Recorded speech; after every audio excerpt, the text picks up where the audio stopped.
Hello viewers, welcome to MathTech. I am Amit Sharma. In this video, we are going to solve questions from 51 to 52 of Chapter 4 from the book Contemporary Abstract Algebra by Gallian. So without a delay, let's start. Question number 51. Suppose that G is a finite group with the property that every non-identity element has prime order, for example D3 and D5. If ZG, which is known as center of the group, is non-trivial, prove that every non-identity element of G has the same order. Now given G be a finite group with the property that every non-identity element has prime order, also given that ZG is non-trivial, this implies x which is not equal to identity belongs to ZG and order of x is equal to P because it is given that every non-identity element has a prime order where P is prime number. Let y not equal to identity belongs to Z and order of y is equal to Q where Q is prime number because y is a non-identity element. Now we have to show that the value of P is equal to value of Q. Now xy to the power pq, which is further written as x to the power p to the power q into y to the power q to the power p, which is further written as e to the power q into e to the power p, which is equal to e. Why it is so? Because x to the power p is identity and y to the power q is identity because order of x is p and order of y is q. This implies order of xy divides pq. The possible of order of xy is 1, p and q. The value of order of xy is not equal to pq because it should be a prime number.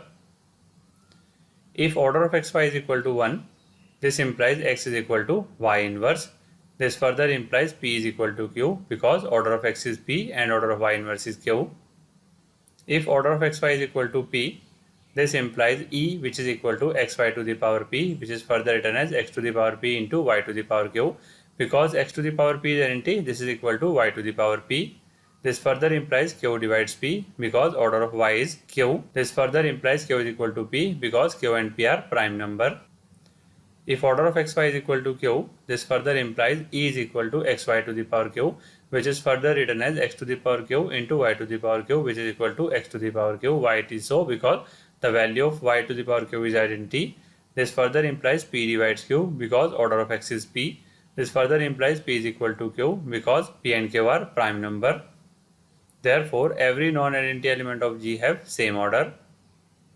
Question number 52. Prove that an infinite group must have an infinite number of subgroups. Let G be an infinite group. We have to show that G have infinite number of subgroups. Let if possible G had only a finite number of subgroups. This implies G would have only the finite number of cyclic subgroups.